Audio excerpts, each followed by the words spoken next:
I'm bored. You're bored? Yeah. You know, I used to say only boring people get bored. Yeah.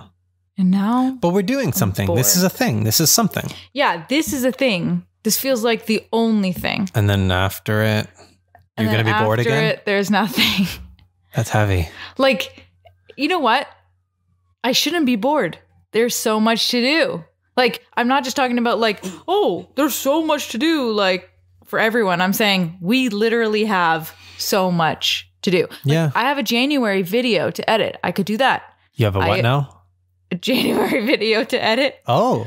I have poetry that I can write. I think that's the first time you've pictures to take. publicly stated there's a... Shh, shh, shh. Also, we have brand things to do. Mm-hmm. We have dinner. What's for dinner? Dinner to make. We've got laundry to do. Answer to that question. I've got a shower to take. What do you mean I've you've got a shower to wax take? to peel Wax? off of What's going on? the bath mat. Oh. All right, roll the intro. All right, you guys. Wait. Wax? Is that what we're going to ask? No, my question of the week requires some thought. Okay. So I want to tee it up now. So when we get to that part, hopefully we both have an answer. Okay. The question of the week is, what is your earliest memory? Ooh. So we'll just leave it there. But like, how far back can you remember? Are you asking this because of Flo and Kay? Huh? Flo and Kay, the documentary that we watched. No, I'm not. No, but that's okay. Oh, you just thought of this? No, I scour the internet for things that we can have as conversation starters. Like, oh, gotcha. I ended up on a site like what are good conversation starters for Tinder. So we are where we are on that one. Excuse me. So Flo and Kay. You looking to date somebody new there? Flo and Kay.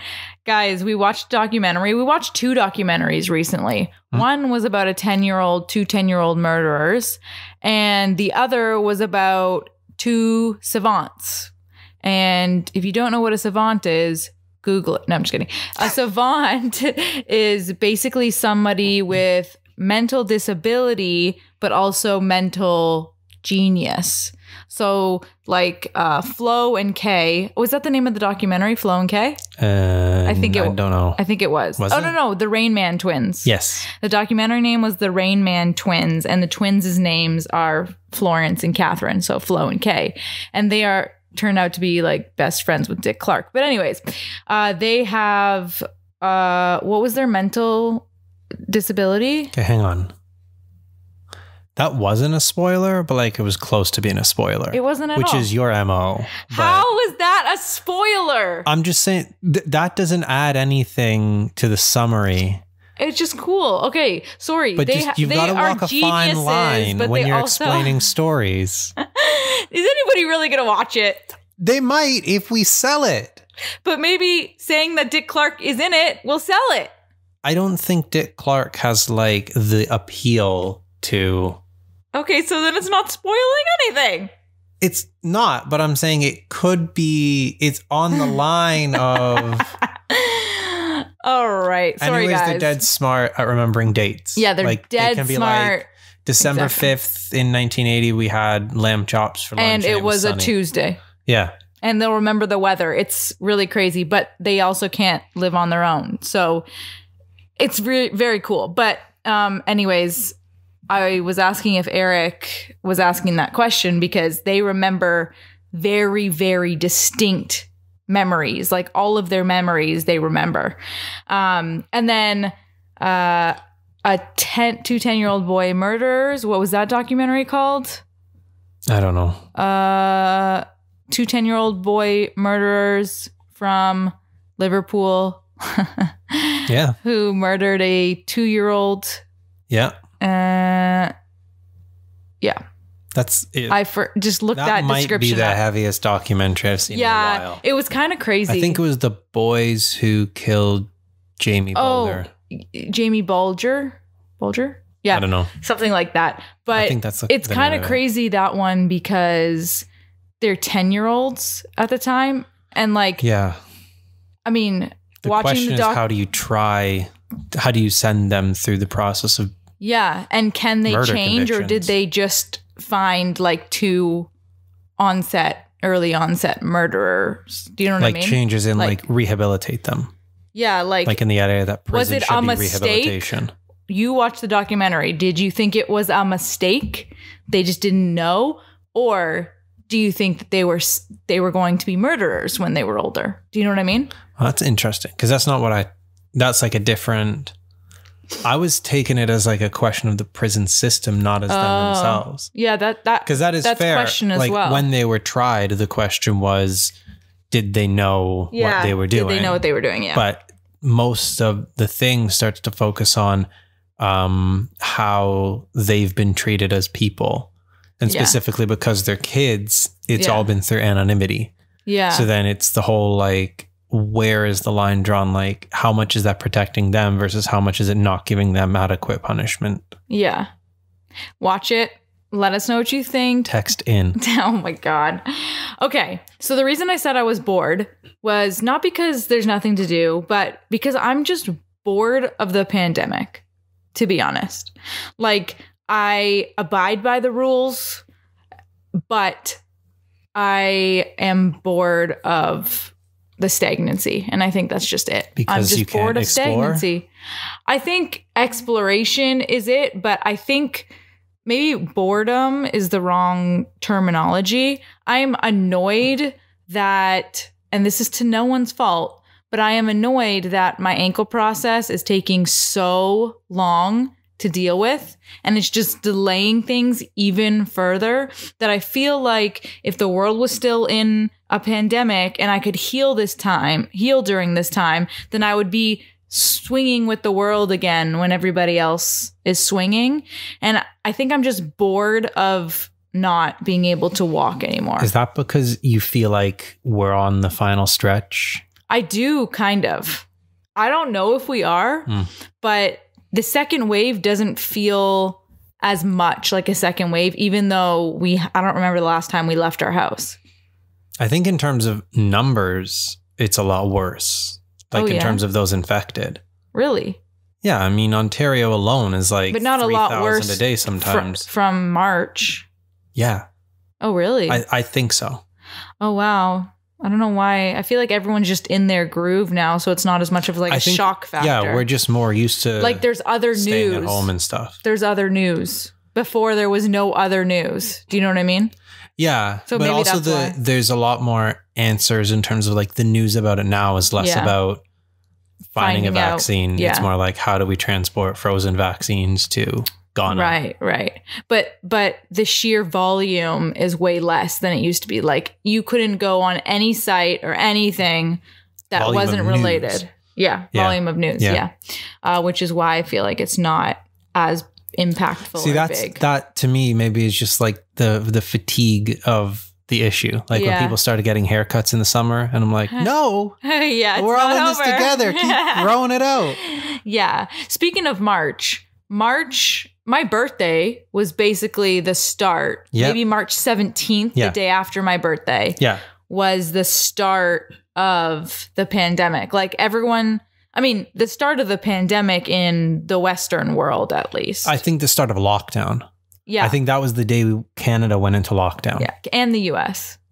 They went the same day? I'm pretty sure we did. Oh, okay. All did the same day. Like, because I watch videos on YouTube and everyone's like, the week we'll never forget. And they say March 17th. So, and they're from the United States. March 17th. Yeah. The day after your birthday. No, I said my birthday really the day after my birthday. Okay. Like, you're trying to trick me. And then this year I missed your birthday and you'd be like, you should have known. There's some ulterior motive. If I'm wrong, you should be like, no, B. B? Yeah. Nah, B. Nah, B. Your birthday is... Because if you say B, I don't know if you're saying babe or bitch. So it works. Anyways. That's a whole other issue. Eric doesn't call me babe. Okay. So, I don't call you bitch either. Yeah, you do. What do you mean? You throw that around, but you've never thrown the babe word around. No, I'm not like, bitch, make me dinner. But sometimes you'll say it. Like Jesse Pinkman in Breaking Bad. It's not like a term when I'm trying to get your attention. But you've never said babe. I've begged you to say it. No. You've never once said it. Not even like, can you just say it? Like if I was like, can you just say bitch? You'd be like, bitch. But if I was like, can you just say babe? You're like, mouth sewn shut. Can't say that word. So anyways. What are you talking about? What was I even saying? Oh, pandemic. So we have a definitive start date, or at least like a definitive start week, but I think a start date. Yeah. I was thinking the other day, are we ever going to have an end date? Like, is there ever going to be a day where we all throw off our masks like we're graduating from high school? Like, I think there's going to be like milestones that people get on their own. So like the first, like there's going to be a date where the last of the restrictions is lifted, but like obviously it's going to go gradually. So like no more than 10 people outside, no more than 15. Indoor dining is going to come back. Like it's going to, but like the first time you go to a concert, that's going to feel like the moment where you can celebrate. Or the first time sports arenas are full and not at limited capacity with people spread out. Without masks or with masks? For God's, I cannot. So sporting events when they're full without masks, that's when the pandemic is over to you. When it's back to normal. So you don't think we'll be wearing masks for like the next 5 years? I don't know. I can't imagine. I don't know if that's because I don't want to imagine, but 5 years is a long time. Is there a disease that has been completely eradicated? Yeah. Which one? Well, like polio's not a thing anymore. Okay. So until it's like polio, I don't think I'll feel safe going out anywhere. But isn't it like I don't know how this works, but like, isn't it kind of like the flu in that it might be around, but in a way that we can take control of it? Yeah. Because I'm very scared of this virus. So unless it becomes so weak that like I can pop a Tylenol to get rid of it. I don't think the virus weakens. I think people get stronger. That's what the vaccine is all about. How do I get stronger if I never put it inside my body? Well, you're not putting the virus. I thought that's what you do with the vaccine. The vaccine right now, there's like 2 variants on it. Yeah. But from what I've read, the most like popular one is like, you can almost imagine it like the outside of the cell. So the little spikes on the outside, they take those, and that doesn't contain any of the actual harmful stuff. Oh, but it gives enough for your body to start to understand this is how we can fight this thing. Interesting. Because, okay. I mean, I'd have to consider, but what I was going to say is some people at my work are saying that their friends are getting negative side effects with the vaccine. So what are the side effects? I don't know. They didn't specify, but all in all, I just don't want to go out into a world where it still exists. But I don't think there can be a single day where it's over. Like, you kind of agree, right? That there's going to be some gradual... Well, that's what I don't see. Like, I don't see how, like, it ends. Like, you know, World War II. Like, obviously that ends. Everyone's down. Their guns are not ablazing anymore. You know what I mean? Like, how does this... If enough people get the jab and enough people contract the virus, then isn't there a point where like people aren't contracting it as much anymore, so the spread slows and could die off, I guess. And I don't know if it dies off. It just, you stop getting these numbers of 2,500 people a day. If the spread completely, like, let's say it's in a community. This is what herd immunity is. Let's say it's in a community and everybody is immune, then that virus that's in that one person is not going to spread to anyone else. Therefore, it dies either with that person or dies within that person. There's no spreading it anymore. Yeah. So it's dead from that community. So it could be eradicated. I just feel like we're already on the other side of like the worst of it. And if they didn't throw us into strict lockdown measures then I don't think that's happening. So... Well, you know what's not happening? Noises in the night. Or rather, they are happening. I feel like I had better transitions last week when I was hosting. I don't know about that. Anyways. Okay. Yeah. First off. Yeah, what? Why are little sounds more terrifying in the night? Like, I don't know. all day. I don't know why, but the windows in this place crack and creak all day from the cold. Yeah, I know. But then at night, it's like, oh my God, what was that sound? But it's the windows. Because we're quiet. We're not up and talking, have headphones in our ears. We're trying to fall asleep. So we hear our surroundings. So the other night, there was like this rattling, tapping sound. Yeah. And with an echo, I might add. It happened enough times that like it was like concerning. Yeah. We both were concerned. So I got up and took like a couple careful steps outside the room because like I didn't know where I should start. Because a month or so ago, we had a candle decide to just jump off the bookshelf and smash on the floor. Yeah. So my first thought was that's the rattling of like the candle or the piggy bank slowly making its way towards the edge of the ledge. Oh, so my I'm God. thinking I'm going to start going towards the office. Okay. And then it rattles in front of me. And I'm thinking, okay, maybe it's something in the recycling bin because I threw out a couple empty beers. Oh, God. It scares me. I get closer to the recycling bin and it's now directly in front of me, the rattling sound. And I'm terrified because I'm thinking, what if it's the beers outside? Because we didn't have room in the fridge. So I put them on the balcony and I'm wondering, like, because Canada. I've had a Coke explode before in the freezer. So I'm thinking, what if these bottles are getting ready to explode? And then I'm thinking, great, now these things are about to explode right when I'm about to liberate them and bring them inside. So I'm cautiously going towards them. And then it rattles next to me. And I'm thinking, what the hell is this sound that's going to explode and hit me in the face? And I don't know what to do about it. I honestly thought it was dishes after that. Like dishes were just going to come swinging out the doors. Basically at this point, I'm bracing myself for abuse. Like I'm going to get hurt in the process of finding this sound. Yeah. And I found what the sound was, but I still don't know how it was happening. There were cups in the sink touching each other. Oh my God. Sausage party with the cups? Yeah. They're just, okay, hang on. Sausage party, the movie where but things cups become edition. alive. Yeah, for Christ's sake. Toy Story cups edition. But like, I just smacked the mic. Why are these inanimate objects like vibrating together? I don't know. So I have a theory.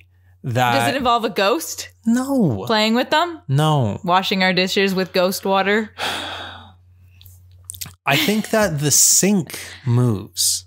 How does the sink move? Because the pipes. Wow, how do the pipes move? So like water pressure going through pipes through the building, the whole thing moves. Interesting theory. Yeah. I like the ghost one better. Now, if Evie had done the dishes that night, we wouldn't have had that problem. Oh, funny. I cooked that night. Did it's you? Your turn to do the dishes. All right, so moving on. LinkedIn messages. Does anybody even use LinkedIn these days? Are you on LinkedIn?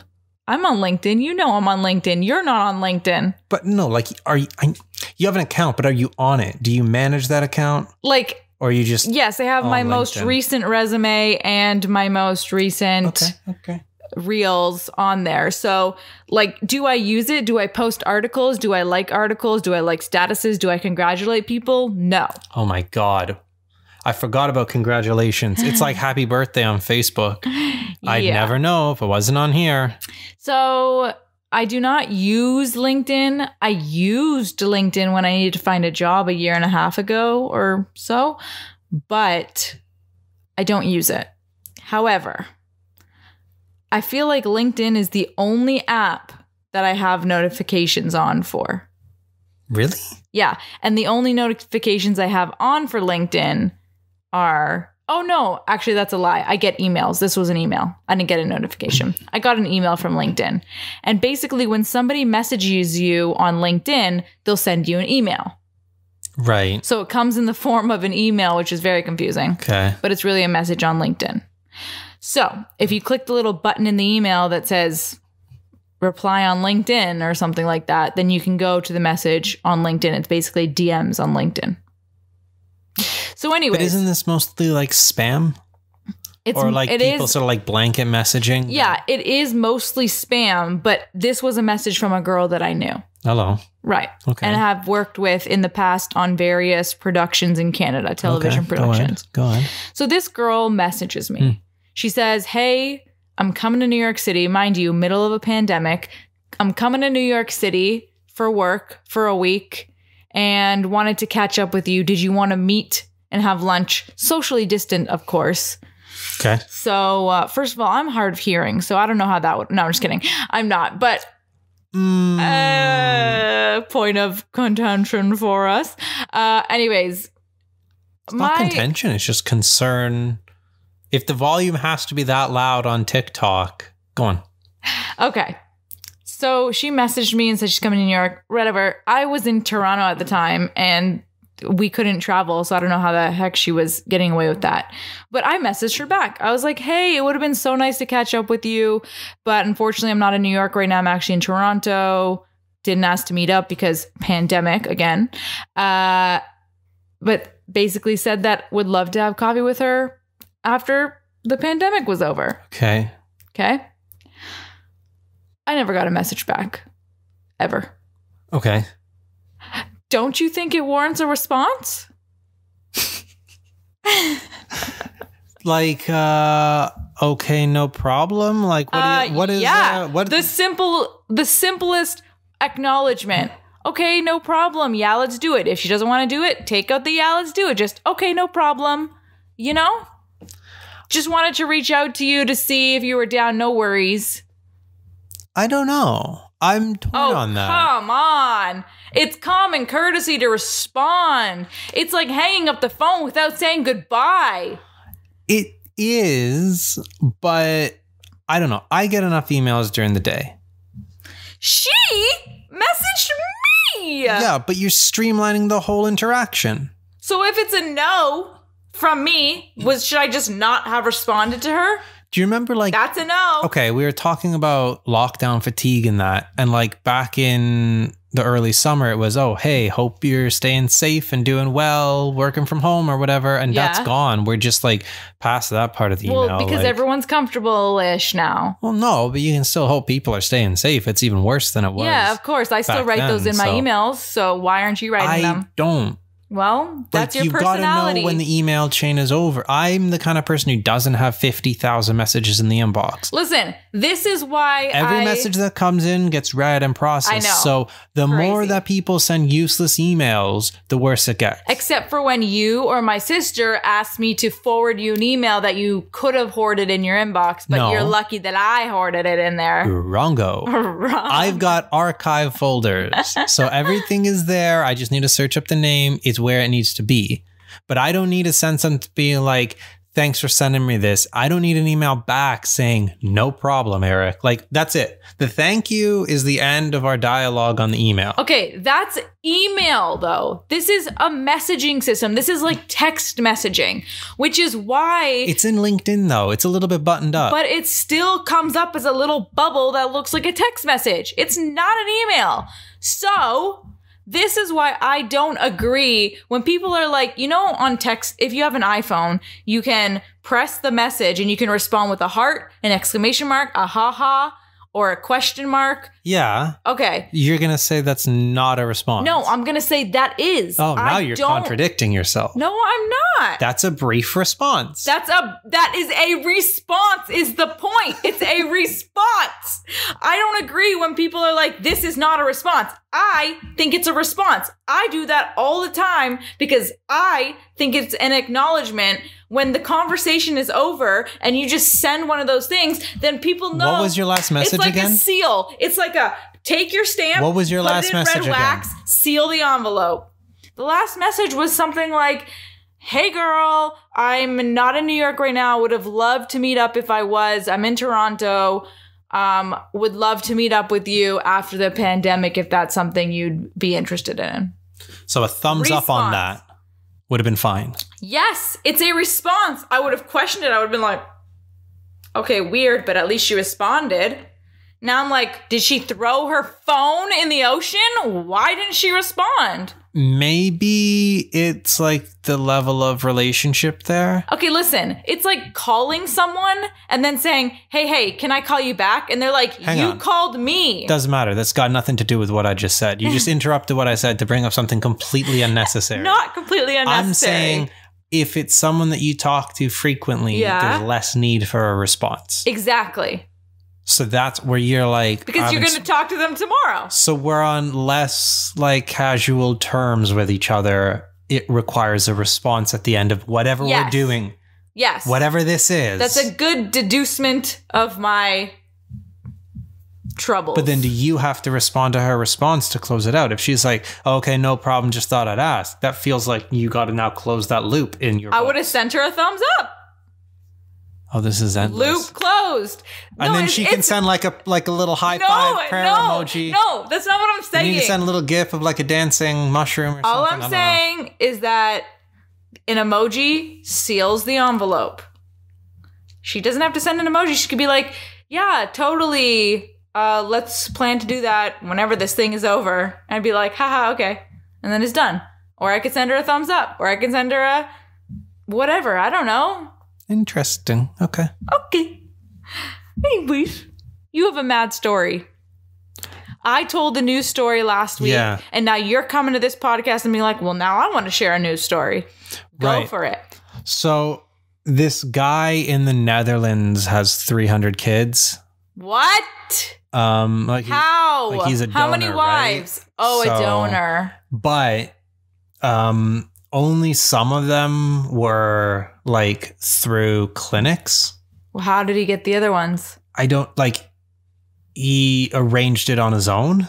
So he's just black marketing his sperm? Yeah, like, I don't know. He goes like a coffee shop with like a mason jar or something. I don't really know. And then the women are taking it with a turkey baster and shoving it up there. Well, in private, not at the coffee shop. Of course, in private. The issue here is, so he's got confirmed at least 180, as many as 300. Oh my God. I don't know what I would do knowing that. In a small town of 88,000. And... all in the same town? Well, some might have been from abroad. I don't know for sure. But what I know is one of them was interviewed in this thing, and he's matched with 4 of his half siblings on Tinder before. Because it's like a 1 in 25 chance at this point that you're going to match with a half brother or sister. Oh, 4 of them. Yeah, he's had 4 instances where they've matched, and God, I don't. So, I just didn't know that was like a thing that was so it's not a thing you think about, but like in Canada, clinics can only accept like 10 samples from any one person because they have to limit the amount of population that has your genetics they put out there, right? Or in the UK, it's like it's unlimited amount of kids, but only limited to like 10 women who can get. So you can have 2 direct siblings. So it's the same parents, right? Yeah. So you can keep going back to the well if you want. Does this guy know that he has this many kids? Yeah, he's seeing it as like he's giving the gift of parenthood to people and not realizing the knock-on effects of like 300 people who are sort of related but don't know them. Oh, I would love to do a documentary on this guy. There's a bunch of them. There's a bunch of documentaries? No. There's a bunch of people who have like hundreds of kids. We could make a documentary on this. There's like an army of these children. Make a documentary. Get some psychologists, some therapists involved. Some dating experts. I don't know. Some parents. Speaking of children. Oh, we're having this conversation now? What is your earliest memory? Did you get one? Okay. So I don't exactly know what my earliest memory is. Like the only thing, I don't even know how old I was, but like from the stories that I know about myself, the only thing that is my earliest memory, like actually remember in my head, like can play it back, is burning my hand on a grill at my grandparents' restaurant. And how old are we here? See, I don't know. But like ballpark, like 4, 7? 6. Oh, okay. 7, Mom? How old was I? I don't know. I can't be older than 4 to 7, 8 years old. Like, it is kind of weird to think that this early years of your life, you just kind of don't, like, you kind of lose them at some point. Yeah, this is why I wish that I had, I don't know if this counts, but I wish that I had video of myself when I was younger doing a bunch of things. I don't know if that would help me remember in my mind, or if I'd be just like watching a baby that I didn't even have any connection to. I feel like my memories are sort of guided because of that. Yeah. So I don't know if I'm actually remembering it or just remembering the footage of it. Right. So that's the thing, is that I think I remember the actual like visual in my head, but I can't be too certain because the story is like a family jewel. Do you know what I mean? Like, it's a story that gets told and passed around in my family. Like, I think you need hey, remember when your uncle sat on you and you peed yourself? Like, remembering the incident isn't the, like, it's do you remember actually? The actual memory. Yeah. See, I have a hard time with that. Not to bring up other people, but like, with friends or exes or stuff in the past, once I've moved on, I'm not good at recalling those things, which is why I like to document everything, because then at least I know that I, at least at that time, felt this way, or at that moment I saw exactly what I was doing without a skewed version of my memory. Do you know what I mean? But interesting. Are you reliant on that then for your memory? Okay, so maybe that's why. Has it impeded your memory because you're like, it's on camera? No, I don't know. I can remember, like, I'm in a relationship with you and I can remember our memories, but it's like, if we were to break up, I would have this healing process of like getting over those memories, and like they could be recalled through picture or text or whatever, but they're kind of like compartmentalized. How does that apply to being like a 4-year-old kicking a ball around a field? I'm just saying, like, as a whole, my memories moved on from childhood? Yes, as a whole, my memories get compartmentalized is what I'm trying to say. Like, I'm like, oh, file that in there, but it's like an old computer that you don't turn on for years and years and years. For some reason, it just doesn't turn on that well. You know, it takes a little bit to start up. So I don't know if that's just me and the way that my memories work, but the one that I'm going to go with is the one that I said. When I was 4 to 8 years old, I was at my grandparents' restaurant, the Main Street Grill, and I was making pancakes on their flat grill, and I had to flip the pancake. And so I took the like spatula thing and I put my hand down on the flat grill. There's no counter space, right? Yeah. So I just flat grill, put my hand down, flip the pancake, and then I turned around and was like, my hand is burning. And they're like, take your hand off the grill. You froze with your hand on the grill. Yeah. Jesus. So that's the story that I remember. I remember like filling up the sugars in that restaurant. I remember my grandfather scaring me half to death because he would pretend to be asleep in the lawn chair in the back, and then I would walk by and he'd be like, rah, which is why when he died, I was so scared of going to the casket because he looked so peaceful as if he was sleeping. Yeah. But because that was a frequent thing he would do to us, I would be so scared of going to see I think that would terrify anyone, though. Yeah. If that happened. That's committed to the bit, though. Yeah, I know. But anyways, so what, yours? I feel like I remember places, and I wish I knew more about, like, so like my grandparents had an apartment. Yeah. And I wish I remember when they left that apartment, because then I could know that's the earliest, or like when my parents' living room was painted a particular color. I remember that color, but I don't remember how. That's like the only thing that I know for sure isn't forced by memory is me going to my first Leafs game. That can't be my earliest memory, but it's the only one for sure. How old I know. Were you? 7. Okay. It feels late, right? Like I should have something before then. Okay, so I don't know if, like, I remember the cheese platter thing, and I remember my sister getting mauled by a dog and stuff like that. I don't know if those memories came before the hand on the grill.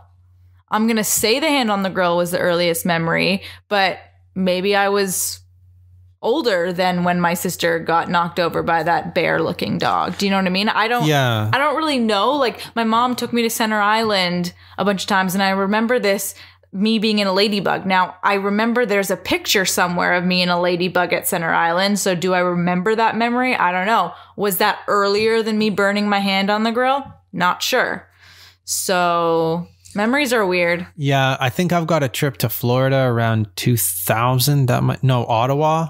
Ottawa might be my earliest in early 2000. That's it. And that's still 6-7 years old. Yeah. Well, I heard you don't remember anything before like 5. That's weird. Yeah, it's very weird. Which is why 10-year-old murderers, what the hell? You remember things too. Like, obviously it's because they're your eyes, but like, you're smaller then. So like, you're like looking up. Yeah. In the memory, like your memory is of your perspective. Yeah. Which is literally different than. And one last thing on this, like, you know, people are, when they tell stories, they're like, oh, when I was like 6 years old, I saw this astronaut on TV and I knew I wanted to be an astronaut. And then, you know, Chris Hadfield's giving this talk and you're like, well, what the hell? I don't have anything like that distinctive to be like, I want to be an actress and I remember this memory. Like, I remember my cousin and I reenacting scenes from Bring It On in movies. Like, we would literally reenact them and I knew that I wanted to be an actress. So I'm assuming I did that because I wanted to be an actress. But there's no distinct memory of me looking at Kirsten Dunst and being like, oh, I want to be her when I grow up. Do you know what I mean? Yeah. I feel like teachers are one that, like, I remember teachers and a lot of people remember like, oh, my first grade teacher or whatever told me this and that stuck with me and that's why I'm doing it. Like, I think if I might have like a junior kindergarten. What are you, like 5 there? Mm-hmm. So I might be able to say 5. Say that too. In junior kindergarten, I was younger. I was 4 because I skipped. But you remember it. Junior kindergarten, I wasn't yet because I skipped in grade 1, but I would have been younger. So anyways. I thought you skipped SK. I skipped SK, which means in junior kindergarten, I was the correct age. So I was 5 if you're in junior kindergarten. I think so, yeah. So, yeah. So in junior kindergarten, now I don't know if I know this because my mom told me this or not, but there's a story where kids would forget their mittens behind and I would make sure that they had all their stuff and like would be like, you need your mittens because it's cold outside. You walk around to the other kids? Like I would like... My mom tells this in the context of like why I